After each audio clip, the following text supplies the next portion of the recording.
Hello, agents. We are on page 5 of the 1 to 4 family residential contract. At the top of the page, it talks about the residential service contract, or home warranty, as it's often called. You will need to do some research on your own. We have some preferred vendors, and we have a vendor wall here at the office where we have companies that we do business with that we recommend. There are so many, but there's a few that we specifically prefer, but they can use anybody they want. And I would recommend that you pull some of these forms or these brochures and have them with you and provide 2 or 3 of them to your buyer and let them do the research and the comparison and pick one. Don't let it be your company, okay? Because none of them are great. None of them are spectacular. They are what they are, and sometimes you have to get the individual salesperson involved to get stuff done. But anyway, but study those, and you'll know how much to put here as you look at those forms. 600 is about average. 450 is kind of basic. Do they have a pool? Then that's even more. If it's a saltwater pool, it's even more. So you need to know what this number is. But by no means make that decision for your buyer. Okay. Closing date of the sale will be on or before this day or within 7 days after objections made under paragraph 6, blah, blah, blah. Okay. Make sure closing of the sale will be on or before. Make sure don't let this closing day pass, or depending on whose problem it is that they couldn't close, somebody's going to be in default. Buyers are going to be in default. Sellers are going to be in default. Somebody's going to be in default. If it's a lender issue, the lender's dragging their feet, or they're working through some surprise things at the last minute, that's a lender issue.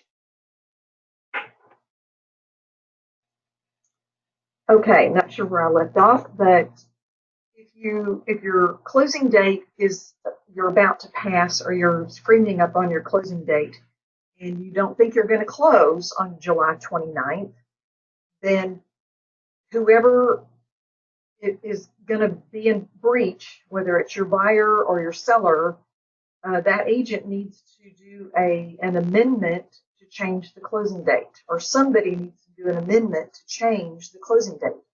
Because if that closing date passes and it's July 30th and the buyer still can't close because the lender hadn't delivered the docs, the seller can terminate the contract and get the buyer's earnest money. Okay, and vice versa. Sellers can be in default as well for some reason if they can't cure a lien, or if there's some airship issues that came up later in the process or something like that, and the seller can't close, then the seller can be in breach and the buyer can terminate and get their earnest money back. So this closing date is not just a suggestion. It is a hard date. Okay? All right. And so possession, be sure that you check one of these boxes, because if you leave it unchecked, then it's undefined and it's ambiguous. So the buyer is going to take possession upon closing and funding, which means that the seller needs to be out of the house on closing day, period. Because if the seller closes at 10, the buyer closes at 11, by 1 or 2 o'clock, that house does not belong to that seller anymore, okay? If they have a box or two in the garage and they're going to run by and pick up those last couple of things, then that's one thing. But if they've got the moving truck out front, that's not a good thing. I always recommend, when I was working with sellers, to do a temporary residential lease form. And I think I did one of those on one of those other recordings, so you may want to look at that video and look what that looks like. That way, if closing day is on, say, Wednesday, or let's say Tuesday, if closing's on Tuesday, I had a little guy. He was moving to Kentucky to be closer to his family, And so we closed Harry on Tuesday. Packers came on Wednesday. The movers loaded on Thursday, and Friday morning he was off to Kentucky. So we had 3 days. We had a 3 or 4 day temporary lease back so that he had time to do that. Because what if the buyer at the last minute didn't close? And so if Harry had already had his stuff packed and on a truck, then Tuesday he still owns a house, but it's empty, right? So I didn't want that to happen because I've had that happen. I've had people move to their new house. Fortunately, they had a place to go, but sometimes it's on a truck somewhere. And the buyers just didn't show up for closing. They just changed their mind. They didn't show up. And so I had an empty house that had to go back on the market. And we had a stager come in and all that kind of stuff, and it was under contract within a couple of weeks. But still, that's not a happy day. So I really recommend working with sellers that you give them 2 or 3, 4 days temporary residential lease. And a lot of times the buyers will do that at no cost or minimal cost, and it's worth it. Okay, and you need the lease because of insurance and protection and liability and all that kind of stuff, right? Okay. So if the property is subject to a lease, or if it's an investment property, after the effective date, the seller can't execute a lease on that property. Okay. If it's vacant, it gets to stay vacant, or the buyer gets to choose.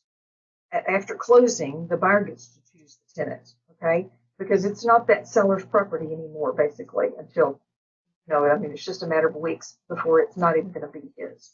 So he can't execute any kind of lease, and that includes a mineral lease, or convey any type of interest without the buyer's written consent. Okay. If it's investment property, a lot of times if the seller's been looking for a tenant, or it comes on a really good tenant and the buyer says yes, then they can go ahead and do that. Now, if the subject's subject to a lease to which the seller is a party, in other words, if it's investment property and they've got a tenant in there, the seller needs to deliver to the buyer copies of the lease and any moving condition forms and that sort of thing. And something that came up recently is he also needs the seller is going to need the tenant's Social Security and driver's license number.